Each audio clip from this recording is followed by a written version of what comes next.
Yeah. No, 12:10. Boker Tov, everyone. Good morning. If I could have your attention.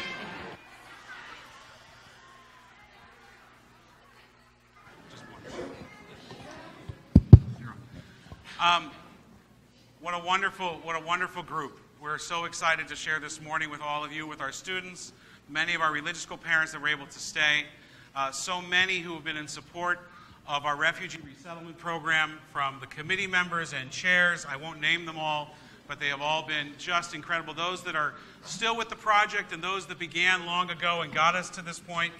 And to all of our volunteers and to our supporters and patrons that through their tzedakah, through their donations of money, of kesef, made this possible. We are so grateful to you to allow us to do the mitzvah of loving the stranger. But they're no longer strangers. They're part of our family. So in a moment, we'll get a chance to meet them and hear their story and to ask some questions about how they're settling into Canada. But before that, it's my pleasure to introduce the president of our congregation, Eric Andrew, to just make a few announcements. Thank you. First of all, welcome. It's absolutely fantastic to see all of you here. And in particular, I'd like to welcome all the new families to Temple that have joined and have brought their kids to our religious school. This is an absolutely outstanding situation. I think 42 new students in our school.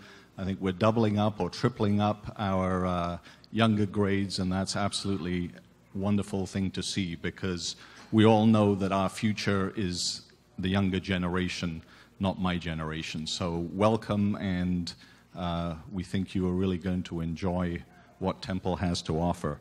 And again, I'd like to welcome our new family here, Hassan and Maha Mustafa and their kids, and also Bauer and Shanit and the Issa family, and we're going to hear more about them shortly. You know, one of the key strategies of Temple Sholom is to build community, and this is just a wonderful example of one of the things that we do to build community. We are here, we're instructed to welcome the stranger and invite people into our homes. And my wife and I, Anne, we came to Canada a long time ago, it seems yesterday, and the first thing we did was we looked for a shul to join. We didn't know anybody in this city, and it just happened that Temple Sholom was 1 block away from the apartment that Anne had a room in on West 10th. And we were welcomed by this congregation as 22-year-olds, and all our friends came through our association with this wonderful congregation. And it's about what you put in, and if you put in and you integrate yourselves and you participate in the many programs that we have, and we try to cater to young people, middle-aged people, older people. I'm not looking at you, Jack, but that's okay. You will find wonderful community, and you will build family, relationships, spirituality, and I promise that this will be a worthwhile effort. So that's really all I have to say. Welcome to everybody, and thanks so much for being here.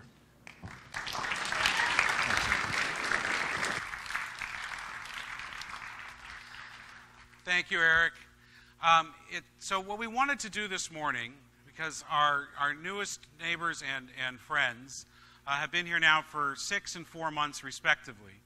They've had a chance to settle in, they've had a chance to adjust a little bit to Canada and to feel, I hope, comfortable with the language and the people, and wanting to let them have some privacy, but at the same time knowing how excited we are as a community to welcome them. We decided this was the perfect opportunity to get a chance to meet them and to tell their story. And we're going to use pictures and photos and do the best we can in 20 or 30 minutes to tell their story. And then following that, we'll have a chance to ask some questions. And then there'll be a reception that the Mustafa and the Issa family have provided for us of Kurdish desserts that they've made themselves. And having been to their homes and eaten of these Kurdish desserts, you're in for a real treat. And that'll be in Sarah's tent and in the chapel following this. Our religious school students will go with their classes for pizza lunch with their teachers. So it's my pleasure now to invite the parents, at least, and their children are welcome to come up too, but I don't want them to feel like they have to sit still in front of everybody. So I'd like to invite Hassan and Maha, Mustafa, to come up, and Bauer and Shinhat Issa to join us as well. And Haider and Jotris. That's okay. Children never cry here. It just doesn't happen. Usually when I start to talk, they fall asleep. So come and have a seat. Watch the cords. We can pull some extra chairs if we need to.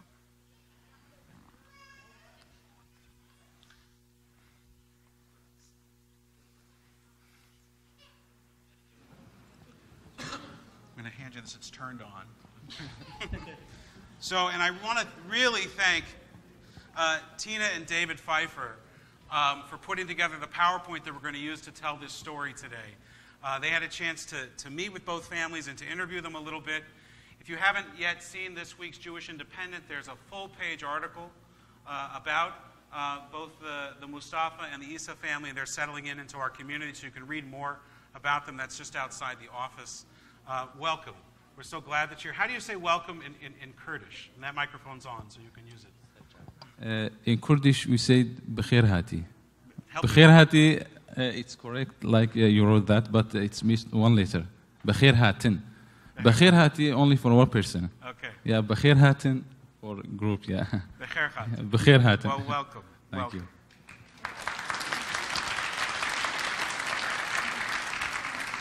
I feel like I'm one of those talk shows. I'm living out a dream right now. I just want you to know that. So I want to first let you know who everybody here is that is up here. So the Mustafa family that's here, this is Hassan and Maha and Jotris and Haider. And way down over there is Shani, wherever she's by the don't disturb her in any way. by the window. And you arrived when? About 6 months ago or so. Almost 6 months ago. We're going to only have one microphone, so we have to pass it around a bit. And then I want you to also meet Bauer and Shinhat Issa and their son Omed, who was just born just before they arrived here. In fact, we had to delay their arrival a little bit because Shinhat was pregnant, and then after being pregnant, it wasn't time for her to travel quite yet. So welcome again. We're so glad that you're here. So you came to us all the way from Syria, and for our students and those that haven't Googled in a while, Syria, and I don't know what this is in miles, but Syria is 10,000 and almost 500 kilometers from Vancouver, really on the other side of the planet, as you can see there, the other side of the globe. So just to get a sense of just how far they have come, not only in distance, but certainly in culture and in country and experience as well. Right now, the time in Syria is 9:30 or so in the evening, just as it is here 11:30 in the morning here. So Syria, to get a sense of the size of things, Syria is the purple country just below Turkey and next to Iraq. And you can see that it abuts Israel and Lebanon as well on the left-hand side of the Persian Gulf there, or the Mediterranean Sea, I should say. So whoever wants to begin, here's some pictures of life before the war in Syria. Can you tell us, and we'll pass the microphone, Shinhat. Maha, can you tell us a little bit about life in Syria before you came here? Before the war. Before the war, we have fantastic life, quiet, our relatives, families around us. Everything was good, but and this is, you can see it's in the March, it's in the May 2010. Haidar was 5 months, and we take that picture. And the other one, Hassan was in the arm, and when he come back to visit home, so always Haidar take his pajama and give them like, don't leave the home again, and take his pack bag and put in the garbage, because he always is scary he will go and leave the home again. And when he go to the arm about 1 month, 1 month, 2 months to come visit us, about 2-3 days, not more. and it was so far. He was in Dar'a when the war is start. And that time I was pregnant with Jotres. I always tell Hassan, leave Syria, go to the Kurdistan, Iraq. He said, no, you are pregnant. And when my children born, I have a cesarean operation. So he said, no, I will stay with you. And after that, Jotres was born, and Hassan come to visit us. Hold on to that part for the story for a moment. I know where that's going. Yeah, that it's just in Syria. Everything was well before the war is start, and never we have idea to leave Syria, to go to other place. Just this. We have work, we have home, we have families, and everything was very good and very well. It sounds like it was a beautiful place. Bauer or Shinhat, do you want to add to that life in Syria for you before the war? Our life, Shinhat and me, we didn't meet in Syria before we get married, because when we get married, I were in Kurdistan and Shinhat in Syria. I met Shinhat only 1 hour in Syria. Really? Then I sent my family to make engagement, and then Shinhat moved to Iraq and we got married. Yeah. So maybe we didn't have pictures together in Syria, only in Kurdistan. I met Shinhat and her family only for 1 hour in Syria. So my mother-in-law, my father-in-law, only 1 hour. When we think of Syria and what we've seen on the news, the devastation of the cities of Aleppo and of Damascus and other cities, and we look at this, and this is beautiful. It's a playground that could be, here in Vancouver, and these are beautiful buildings. It must be very painful to look and see the news now of what was such a beautiful place where you were living. Yes, so painful. Actually, Syrian was so beautiful, but I'm sure that 80% of Syria has been destroyed. Bashar al-Assad destroyed everything: cities, universities, mosques, museums, everything. And unfortunately, for beautiful Syria. So you sent us this picture of some graffiti in Syria. Can you tell us what it says? It's your turn, doctor. It's your turn, because Bashar al-Assad is doctor of ICE. So it means it's your turn. It's your turn to, like Hosni Mubarak in Masr, right, in Egypt, and Muammar Gaddafi in Libya, and Saddam Hussein in Iraq. It's your turn, Bashar al-Assad. Be ready. Be ready. It's your turn. Right. So this was part of the Arab Spring that happened, throughout the Middle East. Right. You're next on the list to be overthrown. Yeah. But that didn't happen, of course, and he fought back. No. And you don't think it'll happen? No. Yeah. I mean, we see that. It's not happening after 6 years. I think no. Yeah. We will stay on all the people of Syria. Right. I think for our students, sometimes we don't quite understand that the power that one leader can have in a country, which is where they have absolute power. We're here, we live in a democracy, even the United States, where it looks like there's so much power in one person, but there's courts and there's legislatures and there's the assembly and there's the ministry and stuff that can be a check against power.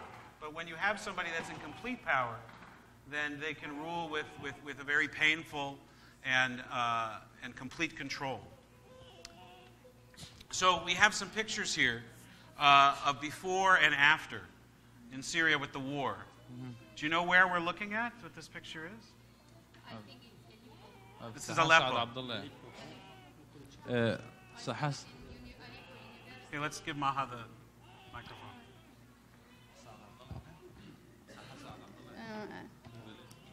Saadallah Jabri. Yeah. So it's a major I square. studied in Aleppo University, so I remember this one, not the others. Right. If you can see, it's hard to see, I know, but you can see the dramatic difference the war has had. What was green and lush and full of color is bomb-ridden and wiped out. So when did you decide, and you were starting to tell this story, but I cut you off. Maha, when did you decide that you needed to leave? When Hassan has to work in arm about 11 months. So when he finished 11 months and government don't allow anybody to leave the arm, I tell him go, leave, because he was general surgery and go to the way is very far from Qamishli to Dar'a, and the others arm with free arm they catch the government who works in government arms. I always scary about him. I tell him, come with a plan to Qamishli, don't take the bus. And always he say, yes, I cut the plan ticket. And when he arrived Qamishli, I know he will come with bus, but he didn't tell me for I don't be scary all that when he on the way, his way. And he's always say, no, I want Jotres, like your son, our son was born, we can go together. And I always, about 6 months after that, he come, I was born. Jotres was 25 days, and I tell him, war is very dangerous. I tell him, no. 2 times he said, in Dar'a, somebody tried to kill them. In Dar'a. I tell him, you can go to Iraq. After that, I can go to the Turkish, and from Turkish to Iraq. He say no, because Syrian government was very bad. Like, if he leaves the arms, they come and they take his family and put the prison. He need to come to take his family out. Right, so just so that everybody can hear that, so if Hassan left the army without permission, they would come and they would take his whole family and lock them all up. So when he decided to leave, you had to do this in secret, and at a last minute not tell anybody. And you were just 3 weeks from giving birth to Haydar. Yeah, Jotres. Haydar was 2 years and a half. Right. And I live. And you had a cesarean section. So. Yeah, I have cesarean section. Right. Yeah, and he said no. I say I will come with you. Everybody say, are you crazy? Just 25 days and. You can cut the border, and that time on Syrian border was the government, Syrian government, and in Iraq was Iraq government too. So it's very dangerous to cut with two children, babies, like not children, big children. And I say, no, I will cut with him. What happened with him, I want that happen with me too. I call my mom that night. I say, Mom, tomorrow we leave Syria. And my family lives about 2 hours by car far to Qamishli in Ras Al Ain. It's a different city. And that night, my mom and my sister come to Qamishli, and I see her. And the next day, we leave Syria to the border. And when we arrive the border, somebody, by money, we pay that time $1,700 to the person cut us the border, and he said, this night we can't. You have to sleep this night here, and the next day we can cut you the border. And I see it's a village and a lot of mouses and frog everywhere. I scary. I tell Hassan, I can't sleep here with my children. And we sleep in the car. I put my children, but I stay sitting to others' day. I never sleep. And the next day, we arrived the border. He said, like for water, a big, I don't know his name in English, for water, big pipe? I don't know the name. A pipe, a water pipe. Yeah, so he said, you have to go inside it. I say, I can't. I have two children, and I have a cesarean operation. I can't. He said, you have to take off your shoes. And I cut the border with 2 boys without shoes, 2 hours and a half. In the dark, I run and cry. I scared somebody catch us and take, because Hassan was in the arm, so they kill him in that moment. So we arrived when we cut the border, it was Iraq place, not Kurdish. So we cut the police in the way, they are Iraq government. They say the woman be in that side. So government say the women with children, maybe they thought its family come from visit. And he tell the driver, if they ask you something, be fast. And was very scary. Maybe they kill us if you fast. We arrived to the one house, and I don't know if it's a very long story. Yeah, and very bad. I tell you, because I never forgot that day. Never. 1 month, I always can't sleep. He wanted to bring a doctor of social something for me because I remember I wake up. The next day in the same place they kill somebody want to cut the border. They It's caught the same place. Wow. Yeah. And Bauer and Shinhat, anything you want to add to tell us a bit about your journey on that? No, my journey was not difficult like Hassan and Maha. At 2011, after I graduated from the university, I worked at Damascus. While I was working in Damascus, my father called me and told me, "Did you hear the news? Did you watch TV?" I told him no. He told me that the war started from Daraa. I told him it doesn't matter, no problem, because Bashar al-Assad will stop this war. I told him at the beginning. I continued my working. Then the situation in Syria being so bad, and the war started to move to the other cities. I left Damascus and moved to my city, Al-Qamishli. It's my hometown. I discussed with my father about this situation, bad situation in Syria. Finally, we decided to move to Kurdistan region of Iraq because of our Kurdish. We crossed the border by boat, not like Hassan and Maha. At that time, there was, because we have a river between this Kurdistan and this part of Kurdistan. So I crossed the border by boat. Shinhat, at that time, I didn't know Shinhat. We didn't get married. I moved with my family to Erbil. There, it was so difficult because if you compare between there and our life in Syria, it's so hard. A new city, new language, new people, new tradition, new culture. You don't have any information about this new life. So I started looking for a job because only me was responsible about my family.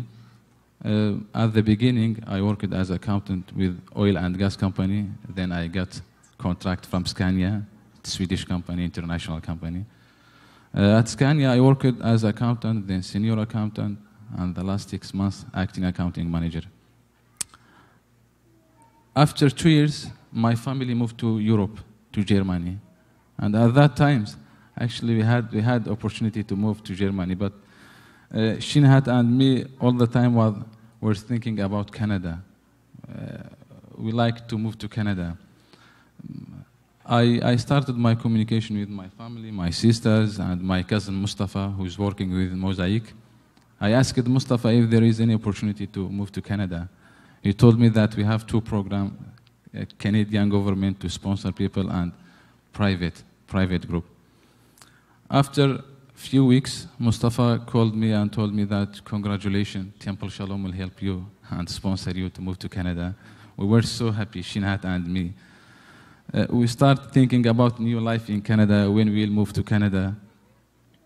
And then till the Canadian officer came to Erbil and finished our interview, then our long journey started. Right. Yeah. But before you arrived here, and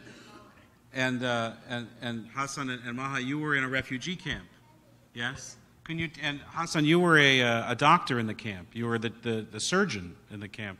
Can you tell us a bit about? We have some pictures. Can you tell us a bit about life in the refugee camps a little bit?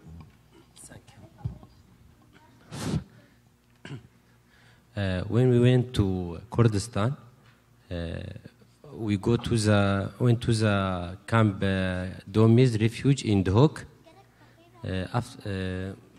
First time I work volunteer like doctors because the camp don't have any doctors.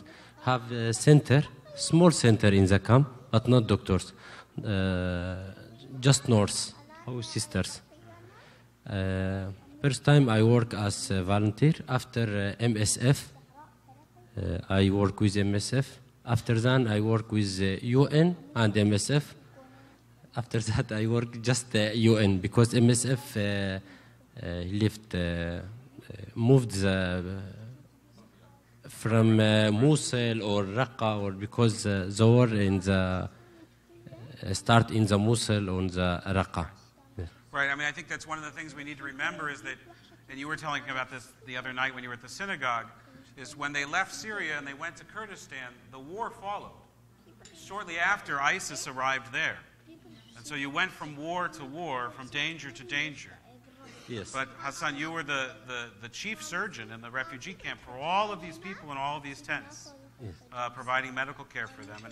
And for a little bit of time afterwards, and maybe still, I don't know, Hassan said he wants to go back to help. We hope that you're going to stay here and be safe, Yes. but we understand your desire to continue to help because you were so important Yes. in that community, the only doctor they had for so long. Yes. So I know I want to make sure we get to more of the story too. We have some more pictures here. You guys are on here too. This is for you guys life outside of Syria, yes? This is in Yes. Kurdistan.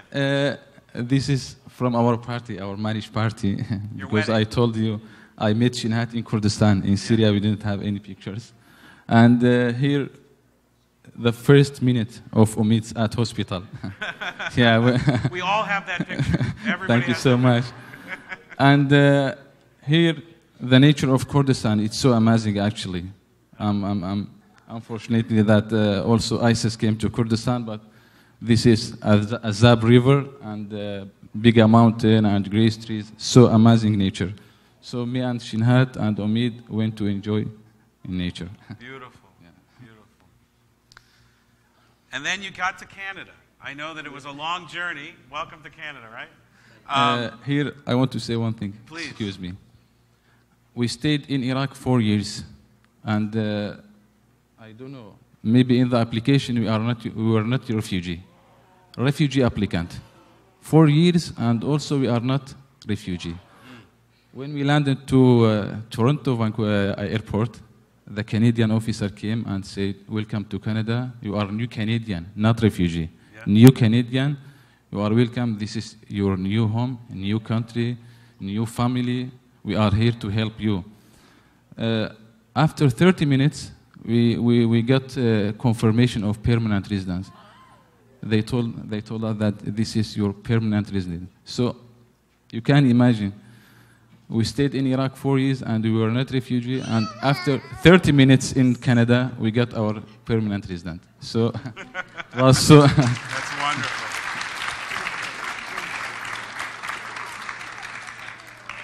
And the CRA started a file on you at that time for your taxes, too. So tell us a little bit about the journey to Canada, and how did it feel to be sponsored by a synagogue? We talked about this also the other night a little bit. It's a Jewish congregation growing up in Syria with all of the animosity that exists between Syria and Israel and the misunderstandings. What did it feel like to learn, and how did you experience being sponsored by a Jewish synagogue? Whomever. 12 years at the school and 4 years at the university, total 16 years.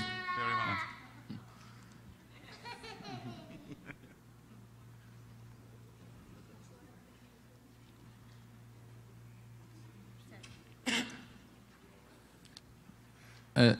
During these 16 years, every morning they told us to hate Israel. There was a book. In your school? Yeah, 12 years at the school and 4 years at the university. In total, 16 years.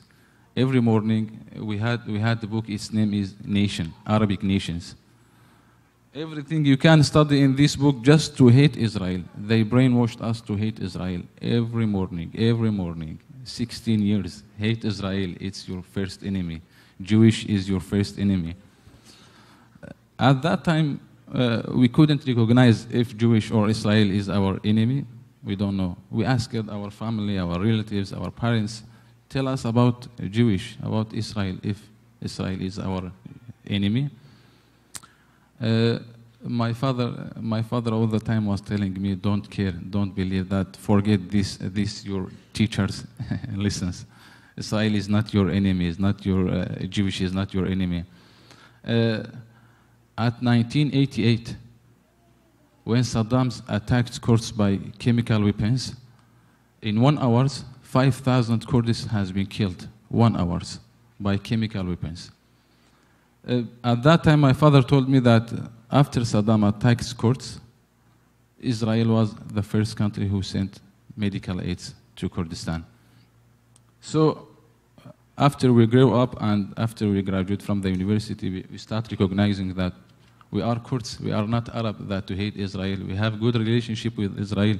why we will hate Israel? Israel is not our enemy. And actually these days, the next month, after 2 weeks, we have referendum in Iraq-Kurdistan, Iraq. Yeah, a referendum to let people say yes or no if you want to separate from Iraq. These days, Israel, I don't know if it's, I can't understand politically, but in social media, in TV, in news, in media, Israel support Kurds to become a country because actually it's our dream. Yeah. When I was like Omid, it's 33 years, and our dreams to have country like Kurdistan, and now we have this chance to become a country. So Israel these days help us. Yeah. When Mustafa told me that Temple Sholom is Jewish community to help you, my family, not my family, my relatives, my friends, my neighborhood, start asking me, Jewish community? Actually, we didn't surprise because we know our relationship between us and Jewish. So actually, me and Shinat, we didn't surprise. I don't know if Hassan and Masi. Thank you. Okay. Just a little. Like Bauer said, in our country, when you be in elementary, high school, university, just all think Jewish or Israel is the first enemy for you. And in all the morning when the student go to the school, like we say hi to our country flag, so they say, who is the first enemy? They say Israel. That is. They told us to be ready. Yeah. Yeah. But I don't know, like Bauer said, his father said, our family don't say anything, not about Arabic or Israel, but we are Kurdish. In ourselves, we said Arab is our enemy. Yeah. So because Arab in our country Kurdistan is 4 parts. Right. Yeah, the part in Syria, they say Syrian, Arab in Syria, yeah, like Kurdish not here. Right. And sometimes our neighbor said, you are here in our cities, you are like, we are coming to them city, not they are in our cities, but you can't say anything. So the government or security come to catch you if you say. Right. But when Mustafa tell us is Jewish community, for me, I'm happy. We're happy too. We're happy too. Yeah. We, I have time for one more question, then we're going to let the students go, but we'll ask those that want to stay, the adults to stay, so that we can do a few more questions and dialogue. But so we have some pictures up of what people think Canada is, igloos and hockey and snowmobiles. These are actually from my own photo. No, just kidding. It's what I thought when we moved here almost 5 years ago, 4.5 years ago. But so you've been here now for 6 months, for a little more than 3 months. 3 months. How has it been? Tell us about your settling in. Tell us about the kids in school. Tell us what you've discovered. Tell us what you think of Vancouver. About me, I'm so happy. When I pick up my children to school and I say the first one is grade 2, and I see how his friends are happy with him. He happy with his friends. He speak English very good, more me and Hassan. And sometimes he teach me. The youngest one say, "You don't know speak English. You say water, and it's not water. It's water." Yeah, and my wife's from New York. I do the same thing. So. Yeah, they said you don't know speak English, and. Now the others one, he start kindergarten. I pick up them and bring them. We are in English class too. And the very important for me, I feel safety. I know my children are safety here. They are happy. They having what they want here. I registered them name for playing piano, for soccer. So they can find everything like any children. I didn't find that in other place. Wonderful. Yeah. Anything you guys want to add? Of course, we are very happy after we landed to Canada. You can't imagine that there only we had 9 hours electricity. Maybe you have to wait 2 days for water. So you can't compare between here and there. Of course, here in better. it was like a dream, and this dream became true. That after we came to Canada, land of peace, land of people who loving help, land of law, land of respect, land of humanity, land of excuse me, I'm sorry, please, thank you. Yes. This is Canadian language. Canadian language. Do you want to say it? Okay. We are just so thrilled and so happy for you and so happy for our community and for our country. Welcome, and welcome to Canada. Thank you so much.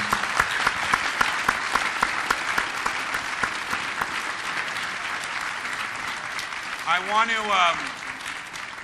want to thank again all of the volunteers, all of the people that made donations. We raised over $100,000. You know, when we started this, we planned to do just one family. Because of your generosity, we were able to bring in a second family. Because of your generosity, we were able to have them here in safety. That's what tzedakah does. It saves lives. A tremendous thank you to our committees and to our committee chairs for all the work they've been doing behind the scenes and getting all of this together and continue to do. Our responsibility for these families continues for an entire year of their settlement, and of course, our friendship and our connection and our love for you will continue and on and on and on beyond that. I want to invite our religious school students now to quietly exit the sanctuary and go back to your classrooms where pizza and your teachers are waiting. Parents of our students, you're welcome to go with them. We'd like you to if you can, or one of you can, because we want you to meet their teachers. And as they quietly leave the sanctuary, just to tell you again how proud we are of our religious school, 42 students, over 130 students here on Sundays, 170 students total in our school. That's a threefold increase from 4 years ago. And as they quietly leave the sanctuary,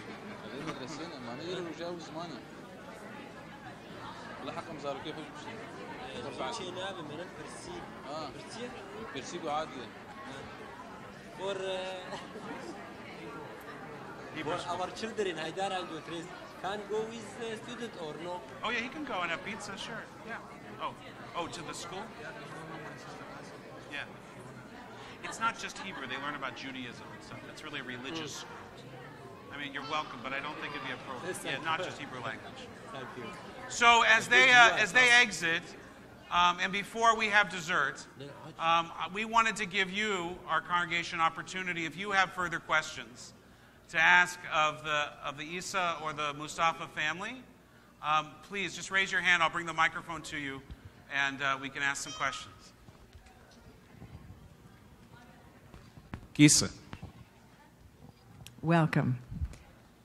Do you have the opportunity to do exams here to become a doctor in Canada? Oh, you're going to need that, yeah. If anybody wants to make a donation, we need a second microphone. Here, Oh, okay. I don't know what's the system in the Canada, but I hope I work as doctor here, as surgeon, because I very like my work. Before I come here, I work in the Camp Domis 7 years at manager, at supervisor with MSF. I very like my work. I hope that. I don't know. Here, you keep the microphone and I'll repeat their questions. Does anybody else have another question? Shirley. What should we know about the Kurdish people? You're going to know it in your kishkas in a moment. Other questions? Have you been able to get English classes in terms of weight? Are you in classes that are at your level? Are you satisfied with the English language instruction that you're getting? English classes. Oh, the question was, have you had a chance to do English classes? Yes. Did you have to wait for them?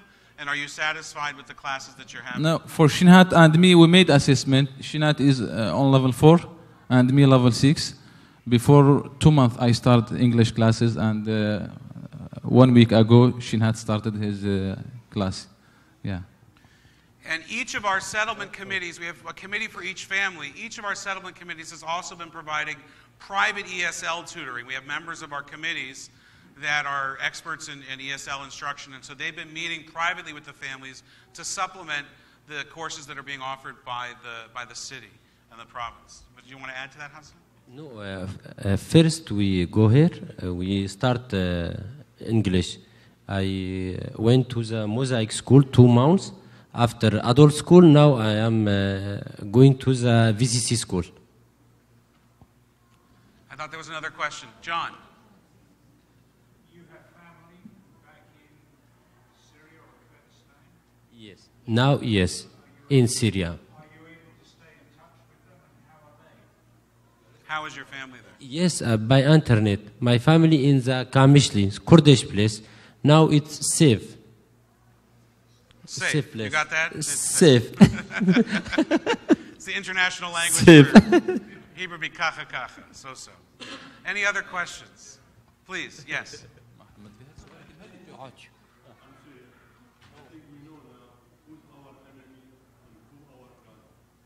Thank you. Beautiful. Thank you. Beautiful. Again, I want to thank you all for coming and thank you for your support. I look out in this room and I see many people, Andrea, I'm looking right at you, many people that went above and beyond to help us, and to Richard and to you. And now I'm starting to name names and I shouldn't do that, but Brenda is here also, and Brenda helped chair this whole process from the very beginning and has now handed it off to our other committees, and I should really stop naming names. Sheldon and Shell, Fran and Chava, and okay. Thank you so much for enabling us to do the mitzvah that we talk about all the time, 36 times in the Torah, to love the stranger. But, you know, it's not just the person that's next door to you. It's not the person that, you've come to know. It's people from across the world and across cultures. That's the real mitzvah. The other part of the mitzvah is to eat. And there is a beautiful and delicious reception for us, again, provided by these two wonderful families in Sarah's tent. I hope that you'll join us there. Thank you so much. One last commercial. Saturday night next week, September 16th, is Slichot. We have an incredible program here at the synagogue. Tony McAleer, who's a former white supremacist, is going to be coming to speak. He now runs an organization called End Hate, not End Hate. It's not on there. What is it? Oh, Life After Hate. Thank you. I can never remember that. Tony runs an organization called Life After Hate that helps get people out of white supremacy. He's going to be here with his Jewish therapist, Dov Barron, who was the one that helped deprogram Tony from his extremist views. And he's going to be talking about his own tshuva, his own repentance and repair. That's at 8 o'clock Saturday night here at the Temple. We hope you can make it. If you can't, we'll stream it just as we streamed this program as well. Service is following that at 10. Please join us in Sarah's tent. Thank you, everyone, and Shana Tova, Happy New Year. Thank you so much.